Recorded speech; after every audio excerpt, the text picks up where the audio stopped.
Good evening, everybody. My name is Kevin Ring. I'm president of FAMM. Thanks for joining us for what I think is a timely discussion about home confinement and the prospect of 7,000 people having to go back to federal prison when the pandemic ends. I first want to set the table and give people some background. About a year ago, Congress passed the CARES Act, which was a COVID relief bill. Included in that legislation was a provision that authorized the Bureau of Prisons to give people more home confinement time at the end of their sentence than is usually allowed. So under current, untypical times, people are allowed either 6 months or 10% of their sentence at the end of their sentence, whichever is less. That's all the home confinement people get. But because of the threat of COVID in prisons, Congress rightly gave the Justice Department and Bureau of Prisons the authority to extend the amount of time people get for home confinement. We thought that was a smart move and we supported it. FAMM has been working on compassionate release to get as many people out of the federal system who are vulnerable away from COVID as we could. But we recognize that home confinement is another existing tool that the government has to do the same thing, which is to shield people from the spread of COVID. This move undoubtedly saved lives. More than 22,600 people have been given home confinement since last March, and there's currently about 7,500 people on home confinement right now. Unfortunately, on January 15th, we all were blindsided when the Trump administration in its final days, the Justice Department's Office of Legal Counsel issued a memo, a legal opinion, that said that the CARES Act actually requires people who are on home confinement, who got extended periods of home confinement, to go back to federal prison when the covered emergency ended. We thought this was a mistake. We thought it was unwarranted. We understand that the memo seems to have been in response to an inquiry from the Bureau of Prisons about whether they had discretion to bring some people back, not whether they were required to bring them all back. But nonetheless, we were shocked by that. And more importantly, so were thousands of people on home confinement and their families. One reason for our shock was when we first heard about the prospect of people on home confinement having to go back to prison. This was, last summer.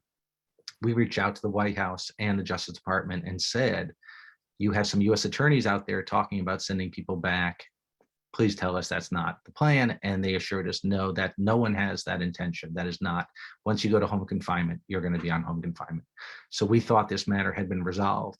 This memo obviously has thrown everything into a state of panic and put a cloud over the heads of the people who are now home with their families and doing other things. And we have tried to raise attention everywhere we could. Some of you have seen some of the things we've written. Behind the scenes, we met with the Biden transition team.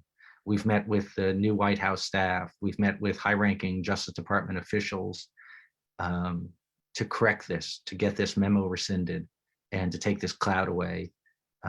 Nobody has been able to make any commitments yet. You might have seen that Attorney General Garland was just confirmed today, so the new administration is just getting into place.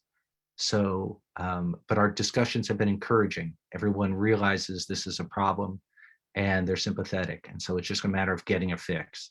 But as part of this advocacy effort, we wanted to introduce people to some of the folks who are serving these home confinement sentences so that you could realize the folly, the cruelty, the inhumanity of sending this huge cohort back to prison. And so I'm happy to be joined tonight by Dawn Martinez Brooks from New Jersey, Chad Ducey from Indiana, Kendrick Fulton from Texas, Wendy Hechtman from the great state of Connecticut, and Jesse Rodriguez from Texas. And Jesse will probably be joining us in a short bit, and we'll look for him. I want to start with just almost a brief introduction with each of you to tell me, I don't care about the crime you committed, but just the type of offense, how long you were in prison for, and when did you get home confinement? When did you get home? And Chad, I'll just start with you. Okay. I reported to prison in Terre Haute, Indiana on January 3rd of 2017. I served 40 months and then I was released to home confinement because of the CARES Act on May 19th of 2020, and spent all of my time at a camp in Terre Haute. And how much longer, I mean, when does your sentence minus good time end? How much longer would you be on home confinement now? My out date is December 19th of 2022. So a little over a year and a half left. Okay. And Kendrick, same for you? In May 2003, I was arrested for a drug offense involving crack cocaine and powder cocaine. I was sentenced to 400 months in federal prison. I left federal prison September 30th, 2020, after serving a little over 17 years. My actual sentence doesn't end until July 27, 2032. Okay. And Wendy?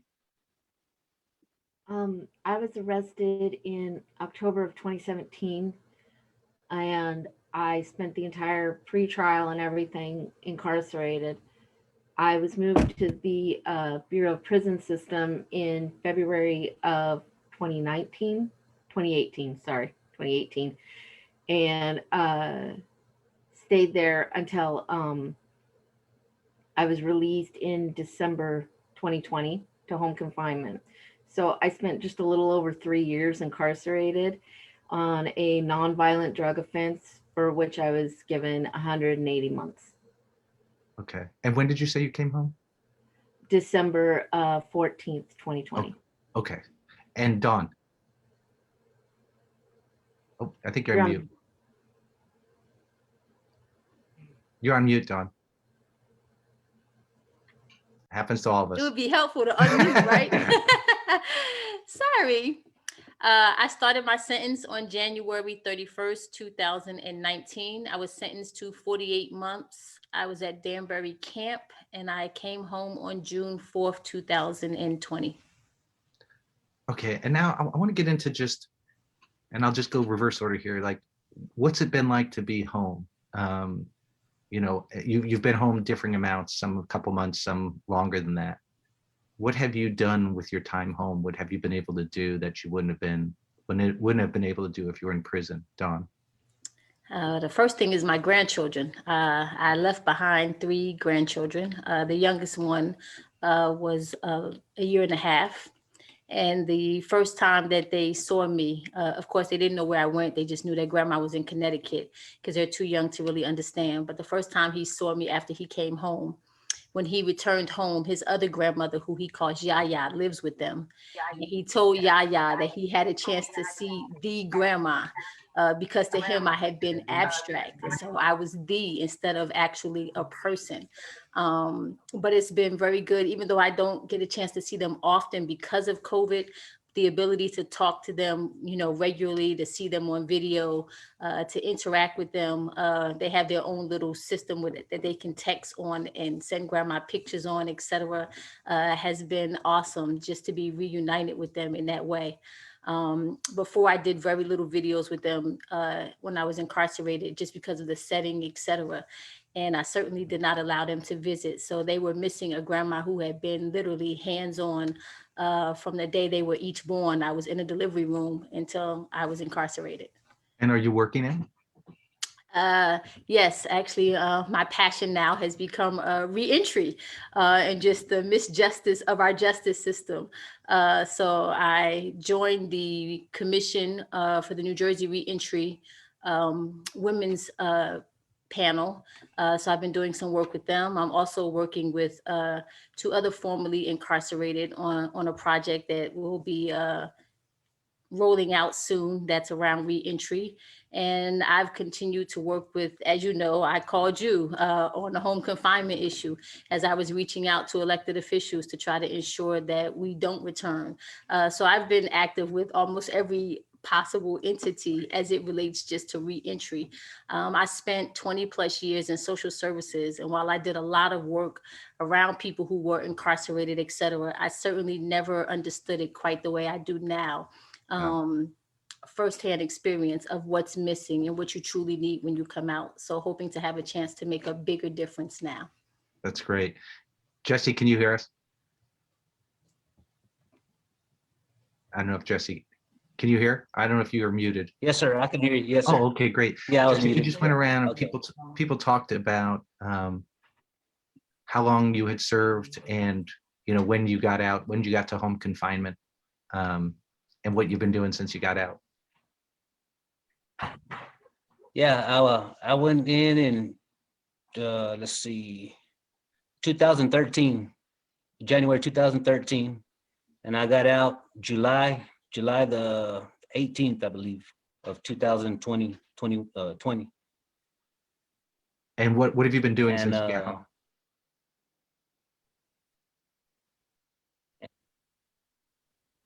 since I got home, I've been working. I've been working. I work for Adequate Air Conditioning. I'm taking a class to get a bachelor's degree in OSHA. So that's what I've been doing right now so far. That's excellent. And if you, how much longer do you have on home confinement? I've got 5 years left. Okay, so that's what you'd have to serve if you went back. Wendy, talk about what's like since you've been home. What have you been able to do in the few months you've had? I'm in a slightly unusual situation in that my children and family, they live in Canada for the most part. My parents live in the States and I was born here, and that's why I'm here.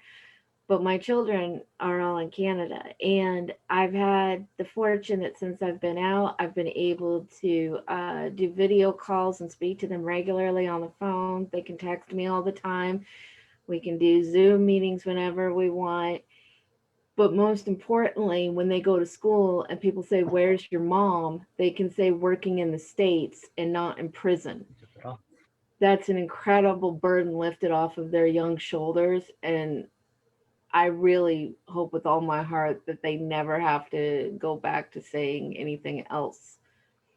And what about you in terms of getting support or treatment or help that you needed, maybe better on the outside than you could get inside? Absolutely. In my terms and conditions for my sentencing, I was required to complete drug and alcohol rehabilitation.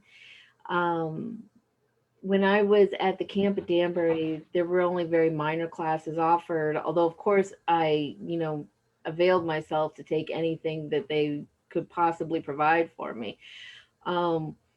However, since I've been out, the probation officer supervising me, because I'm being supervised by the federal location monitoring program so that I can have an ankle monitor. See, that's why we have the little box here. I go too far from that, and it lets everybody know that I'm not where I'm supposed to be.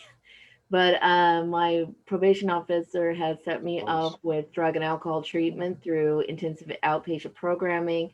I've had a little over 3 years of sobriety so far. I have no intention of ever going back, but the treatment helps. And I also have been set up with mental health counseling to deal with post-traumatic stress disorder issues. And also I'm working for a wonderful organization. I work from home as a Zoom receptionist. I'm contributing to the economy. I'm paying my bills. I'm taking care of myself. I'm doing what I'm supposed to be doing. Yeah, no doubt. Congratulations on that. Thank you. Kendrick. Hey, Kevin. Yes, my situation is something like Wendy's. Actually, my release address was in a different district than what I got sentenced. So I was stuck with the choice of either staying in prison longer for the BOP to change my address or going back to my sentencing district. Well, I have a family member. My uncle lives in the Dallas, Texas area. So I've been home almost 6 months. So my first 90 days, I was in the Dallas, Texas area. So getting a job, knowing that the BOP would move me was kind of hard. So I finally got relocated to the Austin area, and I've been here since December 30th. So currently, right now, I was trying to do some data entry stuff, some working from home like Wendy, and I was also trying to do some logistics, like maybe delivery through Amazon. But the thing with that is the BOP doesn't want us to do any 1099 work. So I'm dealing with that. Sorry about that. I'm dealing with the 1099 stuff. So Actually, I have surgery scheduled tomorrow also. I have Yeah. a torn meniscus. So in the morning, I'll be having a little hour procedure, which will have me down for 2 weeks. And after that, I've been working with different criminal justice groups such as Federal Village. Federal Village is on Facebook. Just really just getting the word out, telling people about criminal justice reform. You know, I did so much time, Kevin. I did 17 years. And really, the BOP, I mean, nothing amazes me at this point. Yeah. So what I'm doing right now is try to help who all I can, tell everybody who all I can, because I don't know what the future may hold. Dealing with the BOP is just for so many years. I don't mean to sound like a pessimist, but I just been dealing with it for so many years. So I'm just trying to do what I can to help everybody and hopefully I don't have to go back. Hopefully I've been. You sound like you're doing well. And I mean, how about family support and how's the reintegration gone? Oh, family support is great. My mom is here. They're actually pulling up right now. Every Tuesday and Wednesday night, we have like family night. So every night a different person cooks, a different person gets something to eat. So we're about to eat some chicken spaghetti. My mother is 74. Like I said, she was 47. No, she was 57 when I left. So it's just, just reconnect with my family, our grandkids. I'm a grandfather now. My son is actually driving up from Houston. He's coming any second. He was 3 when I left, so he's taking me to surgery, bringing me back. So it's just a good time, Kevin, right now. For to have this over my head to go back is really something.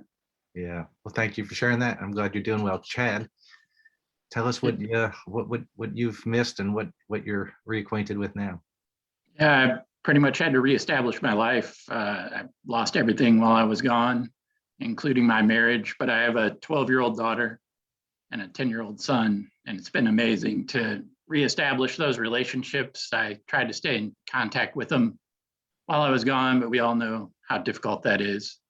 And they would come for monthly visits, and it was just part of life. And then I want to say first that getting out on this home confinement opportunity was a huge blessing. Obviously, it saved a tremendous amount of lives, and I was spared having to be in the facility going through most of this pandemic, which I've heard from others was just absolutely horrendous. And I know you guys know that well. And so I went to work 2 days after I got back, living with a friend that I've had for a long time, and they've been tremendously supportive. It's been great to work, but all of that pales in comparison to just getting to hang out with my kids. Like somebody said earlier, texts and calls, you just never knew how special those things were until you didn't have them for an extended amount of time. And now to have them, and my daughter just went to the dentist and told me about that just after she was done, and she's going to get braces. And my son plays all kinds of sports, and just to be able to go and see those things and participate, and you reconnect with the little things and cherish every moment you have with them. And then when I heard this come up, obviously I want to try to help in any way that I can. And as Kendrick said, the BOP is the BOP, and we never know what we're going to get, but I just hope to continue this blessing and do the best I can, stay on the straight and narrow, and give back in any way that I can, and continue this, and hopefully get through it and continue to rebuild my life. It sounds great. I was away from my kids when I was in prison, so I know how much that hurts. I want to ask you all a question, but I'll ask you, Chad, because it's something we've talked about. Did anyone say to you when you were approved for home confinement that you may have to go back? And if they did, would that have changed anything that you've done? I mean, it seems like that's something you would have wanted to know when you left.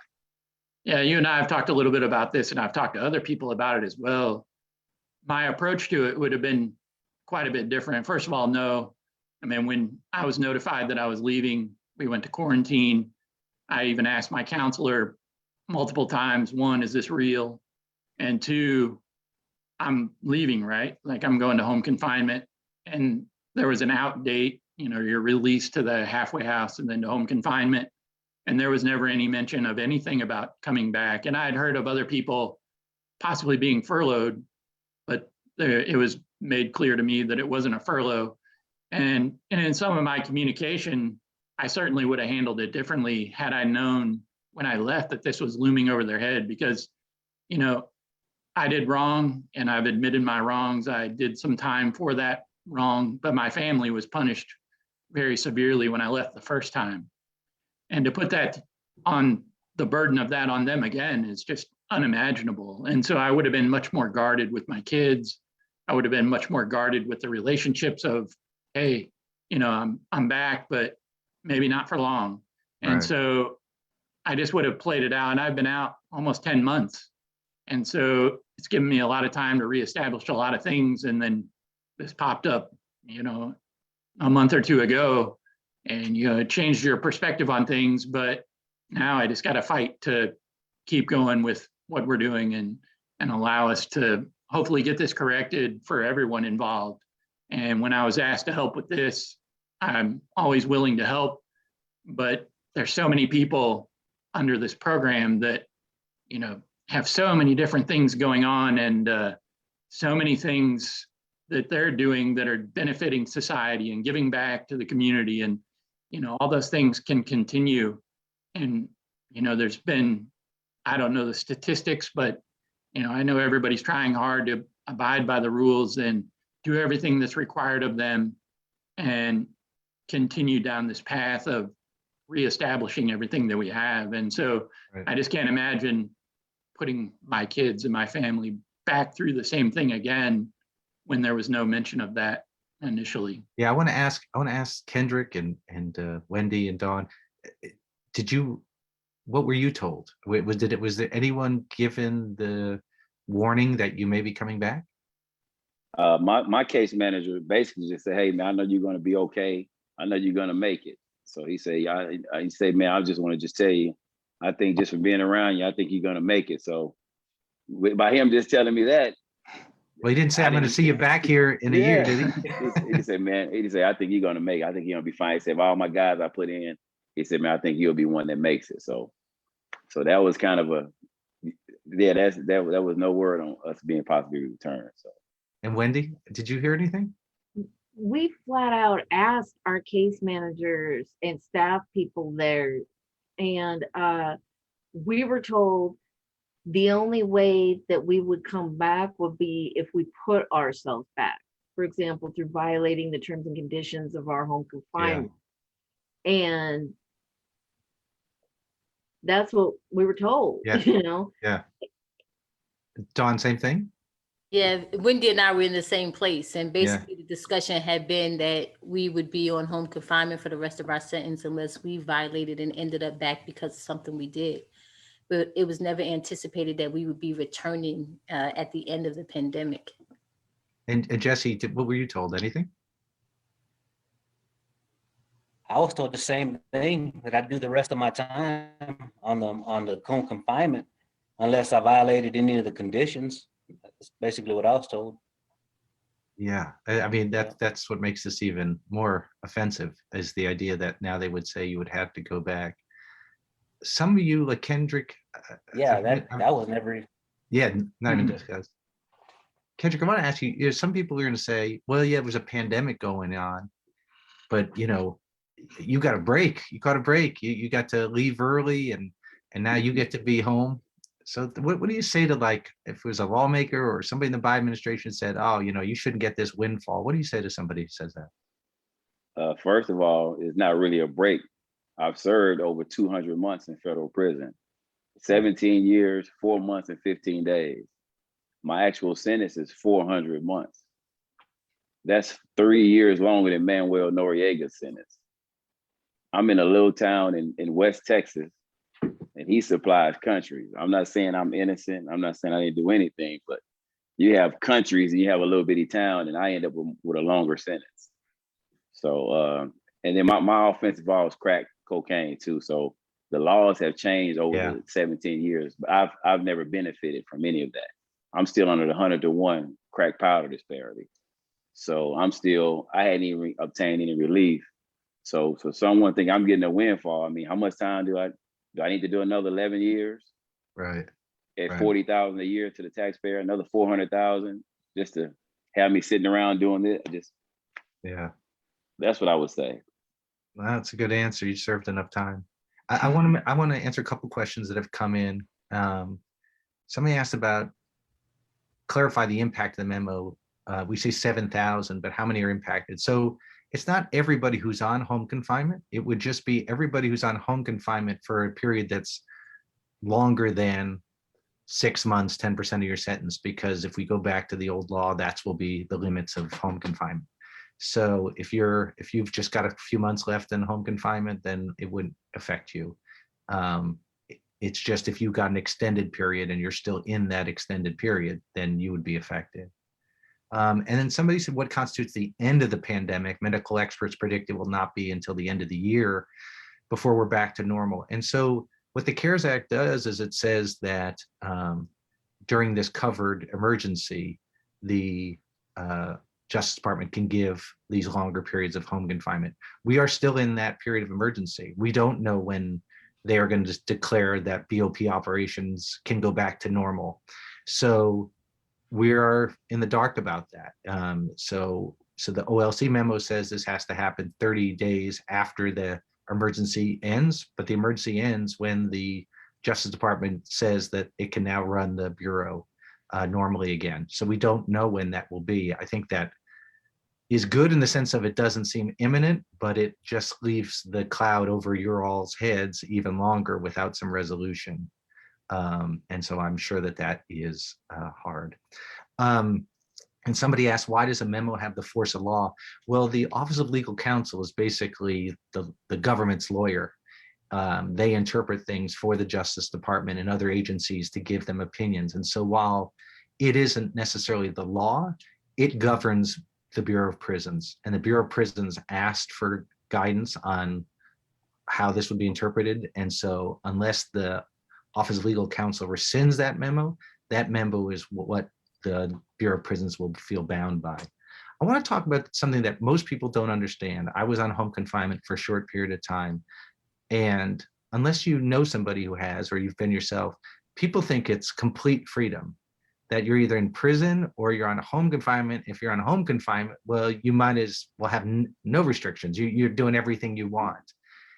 And so let's talk a little bit about what restrictions you face. Wendy, I'll start with you because I know you feel this. I do. It's funny because I was talking to someone the other day about how I really liked my job, and she said, yeah, and at least, that's a chance where you get to leave the house.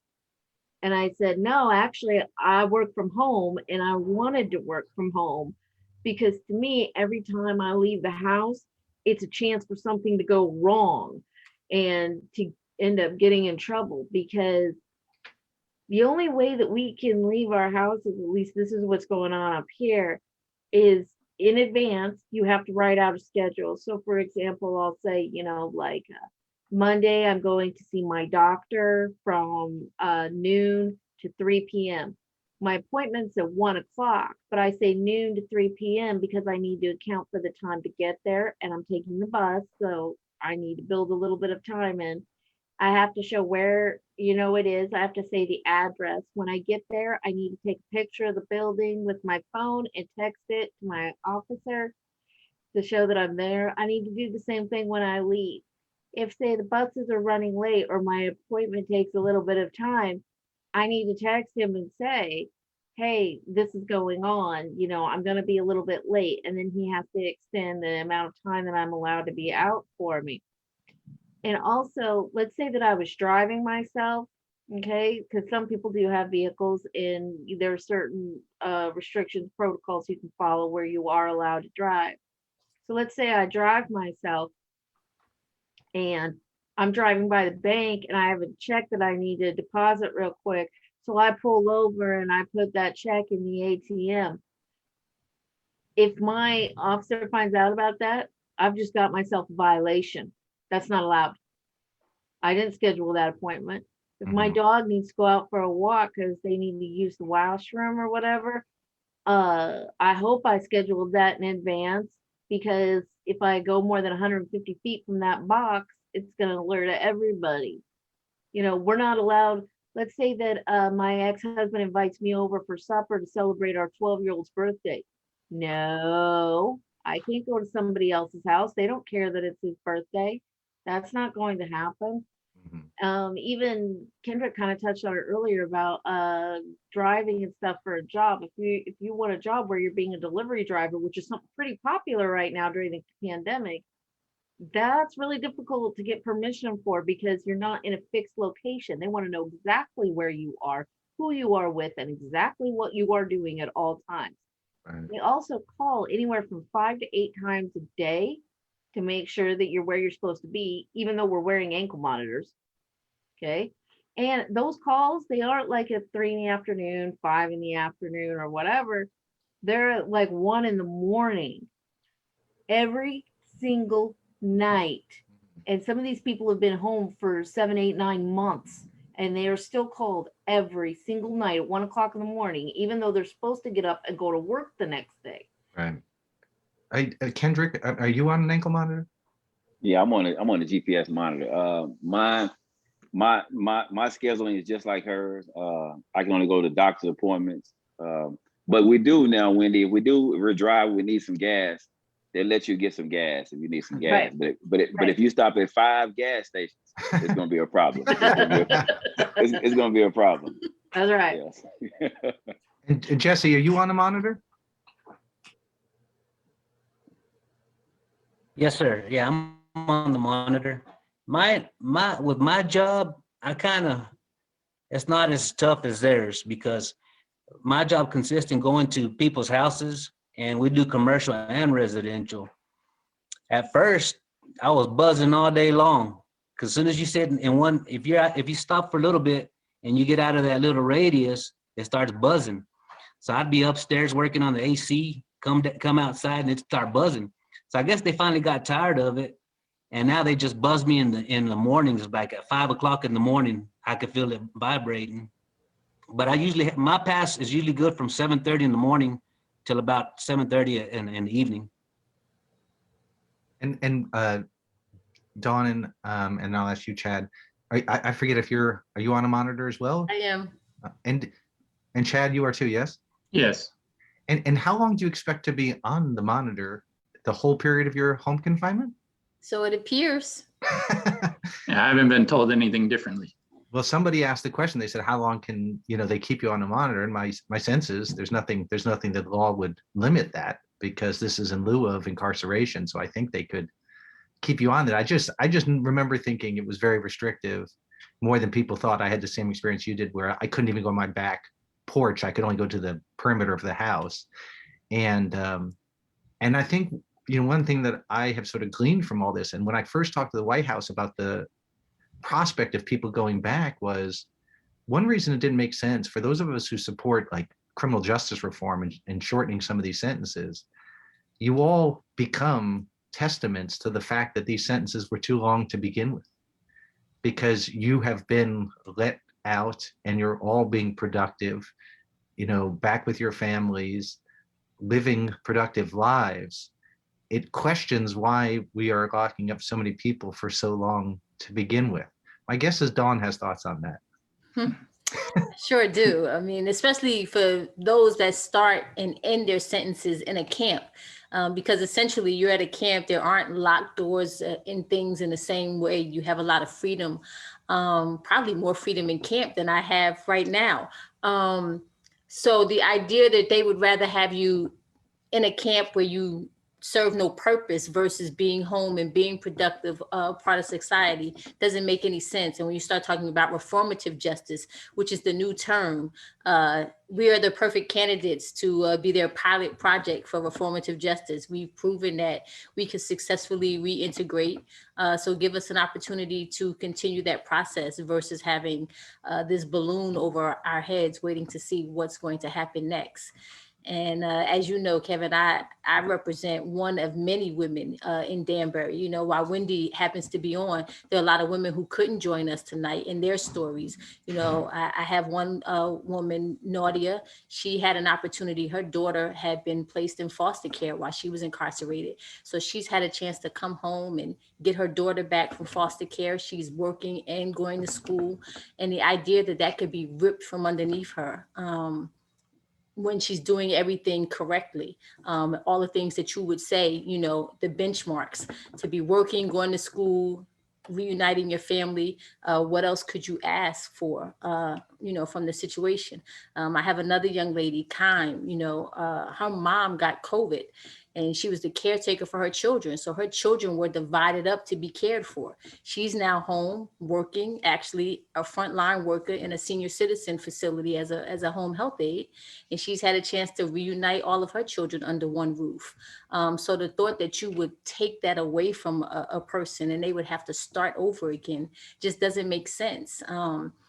We've all admitted to our crime. You know, it's not that we don't understand that there should be punishment, but there should also be light at the end of the tunnel.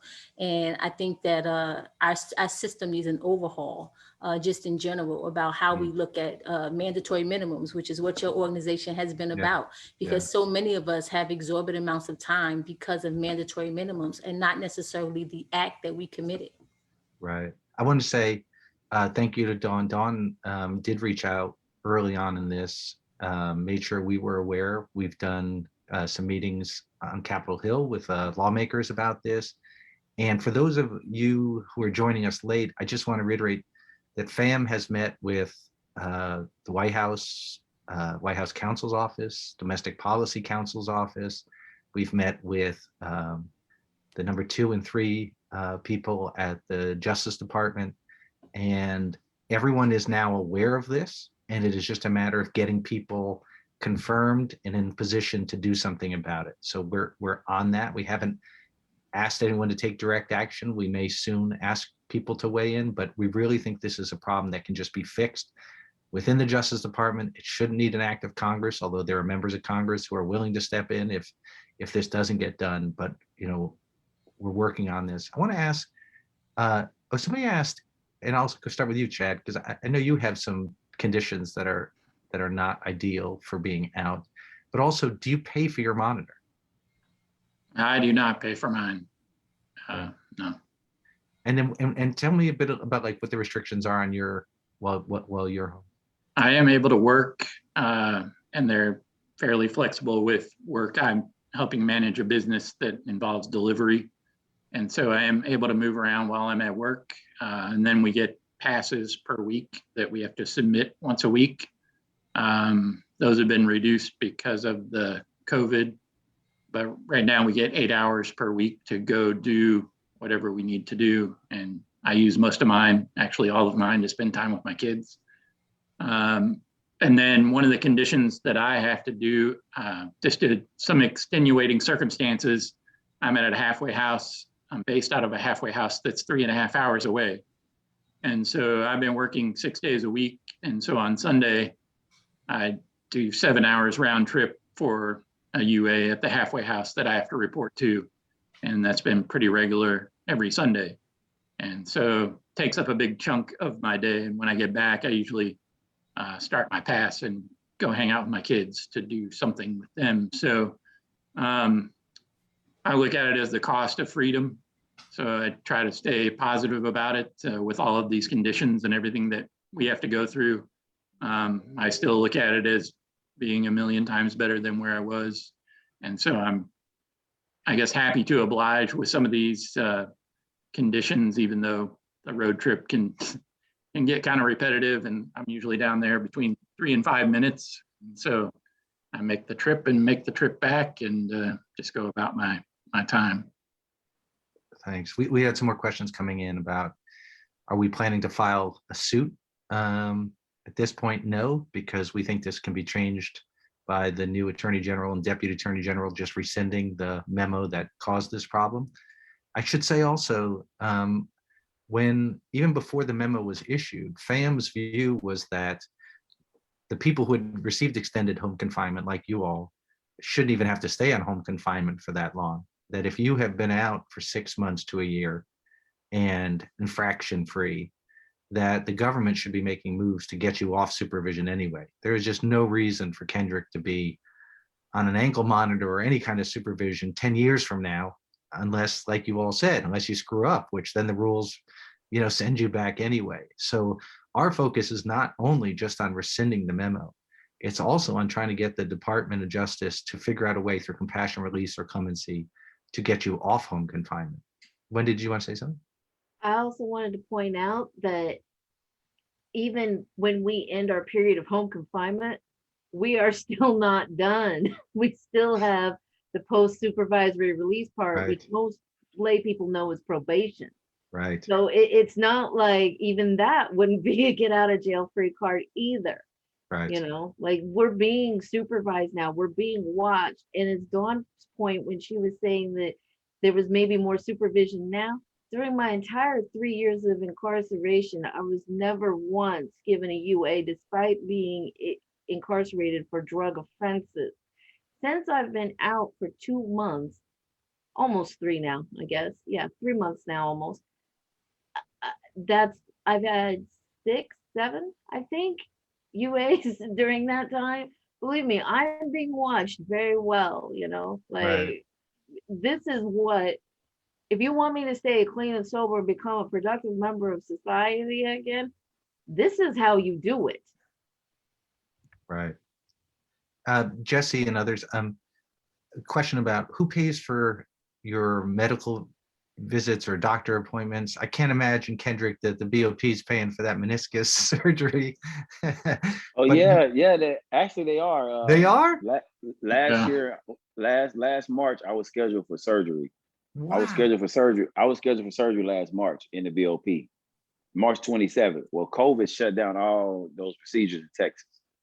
So they had, well, I hurt my meniscus in 2018. So it took Gotcha. like 2 years. So it wasn't like, it takes 2 years, it's a process. So when I went to my case manager here, I said, hey, listen, I was scheduled last year. They already approved it. And it's actually saving the BOP money because they don't have to pay 2 guards overtime Yeah, to right. drive me to the hospital. So they're paying for it. So What about everybody else, like your routine medical needs? Jesse, like if you go to the doctor, if you're sick or something, I mean, you're just paying now yourself, right? Or is BOP still covering? this? Yes, sir. Yeah.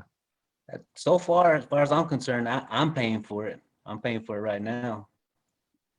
And Chad, did you say otherwise? Did you? I haven't had to go.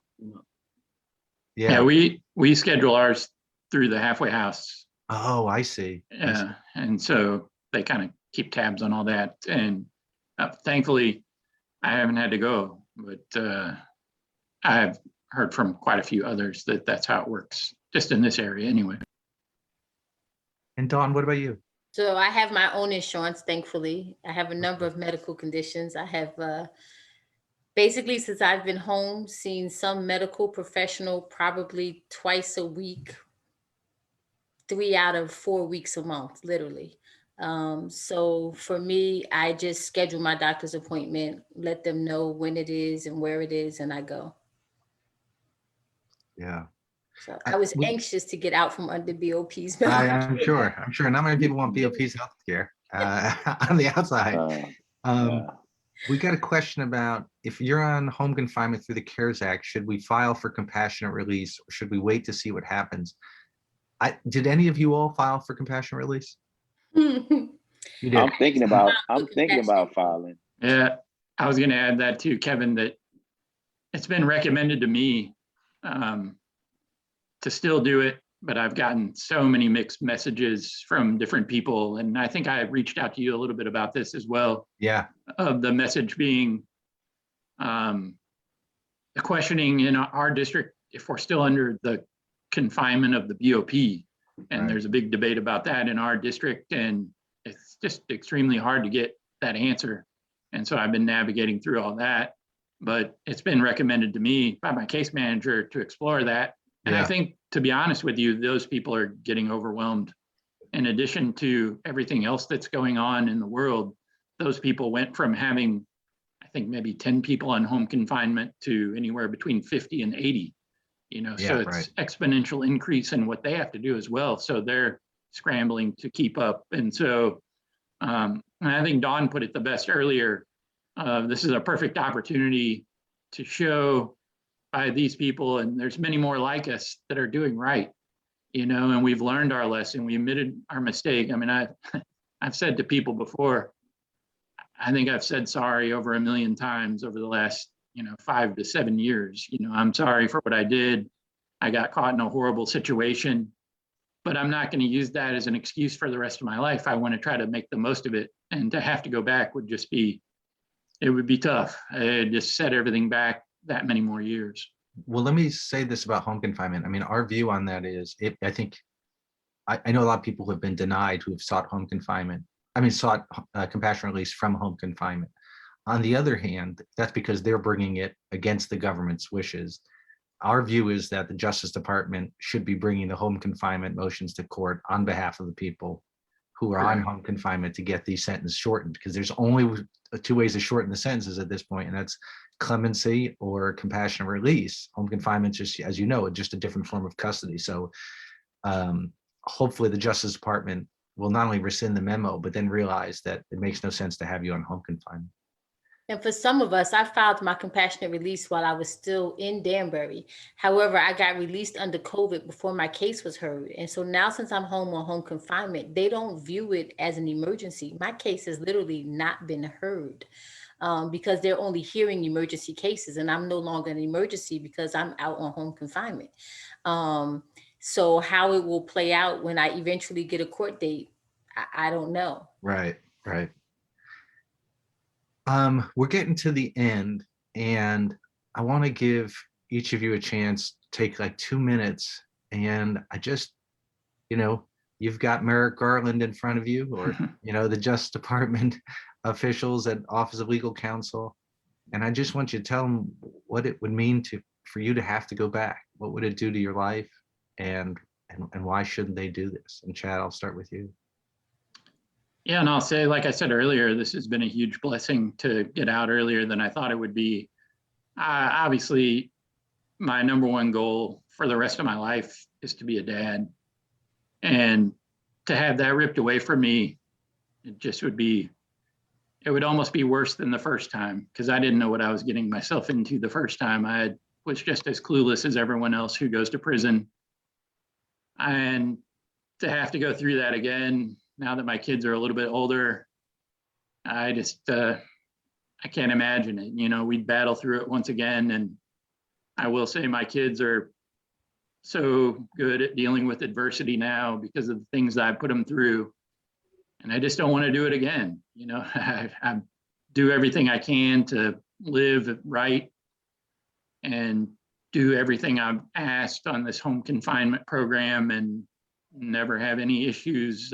Report when I leave for work, when I get home from work, when I leave for a pass, when I get home from all those things I just do with the sentiment of doing right and getting through this the best I can.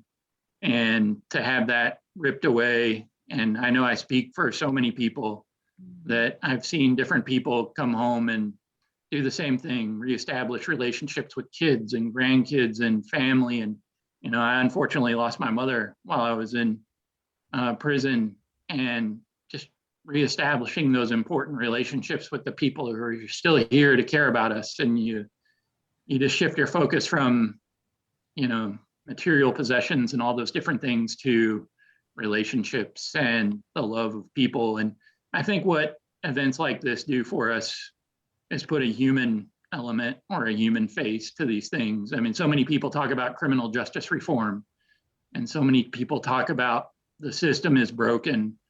And one of the things that I know other people on this panel have tried to do is put a human aspect to that. And I think it helps relate to people. I mean, I've always said I met so many good people in prison, and one way or another, they made a mistake. They got caught in something that they didn't want to be in. And, there's a million different reasons that we ended up there, but there's so many good people there.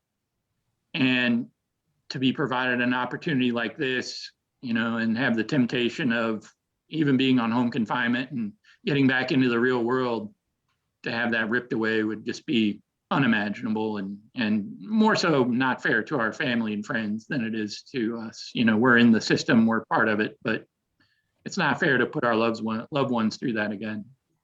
Appreciate that. That was well said. Jesse, what would it mean to go back now? Well, I would just see it as I mean, we're doing the best we can, you know, to get back into society, and just to take it away from us, you know, we're doing everything you ask us to do. And then, you know, I just don't see the point and why you waste our time. And I mean, I don't know. I don't know I don't know. I can't really say, because if it gets to that point, you know, I don't know. I think I have mixed feelings about it right now, but I don't know. It is just, like he said, it's been a blessing so far. Yeah. And I don't know. I really can't say. Well, I know you've, you know, between work and college, I mean, you're definitely making every use of your second chance here. So you would think they'd want to recognize that. Dawn? Yes, sir. I have, like everybody, a million thoughts about what that would mean for my family, my adult children, my grandchildren, have a ton of nieces and nephews. And I guess for me, the other thing I think about that most people don't understand is they say if you serve your time, once you serve your time, it's over. But once you come home and you start to reintegrate back into society, you realize that that's not true, that you will carry this burden for the rest of your life in many ways. And so I'm going to be an inmate or a prisoner, a former prisoner for the rest of my life, regardless of whether I serve my time on home confinement or I have to go back to Danbury. It's a life sentence in so many ways, and people don't understand that. So the fact that I didn't serve all of my time inside of a institution and I had a chance to come home because of a national pandemic. Trust that it has been no easy walk. I don't feel like, I feel blessed and thankful that I had a chance to come home. I had a chance to escape getting sick. However, I know it was not a cakewalk. It still isn't. And so I don't want people to think that, you know, anybody got off easy. We're certainly grateful, and we're doing all that we can to reintegrate back and even to give back to society. I've spent almost all of my time giving back and trying to help others, those that I left behind and people I don't even know. And one of the quotes that stands in my mind that has meant a lot to me since I have returned home came from Nelson Mandela. And he said, "It is said that no one truly knows a nation until one has been inside its jails. A nation should not be judged by how it treats its highest citizen, but how it treats its lowest one." And I believe that is truly a reality in our situation. Yeah, well said. Kendrick? Man, you know, I got the longest sentence on the panel. You know, my date is 2032, so of course that would mean a lot. But you know, I'm a believer. I'm a man of faith. I know that if I do have to go back, I know God has kept me 17 years. He'll keep me the next 11. But my thing is what it'll do to my family. You know, I lost my father in 2018. I lost my grandmother last May 2020. She was 105. She held on. She held on for me. You know, my mother's 74, so her being 85, you know, my kids getting older, my grandkids getting older. So it was just really, you know, it's not about me. You know, my whole prison experience was making sure they were okay. I was going to be all right because they were doing time with me. So just the effect they would have on my kids and my family another 11 years, that would be devastating. But as a man of faith, I'll be fine. I mean, hey, I made a mistake. You know, I got myself in this situation. I don't want to go back, but yeah, it definitely would impact my family. Definitely. I appreciate that. Wendy? Like Kendrick, I have an extensive amount of time left on my sentence. My out date is August of 2030. And my youngest two children are 12 and 9, my little boys. If I go back to prison, I won't have little boys when I come out. They will be grown men. And yes, clearly I should have thought about that before I did the things that I did to get myself in prison.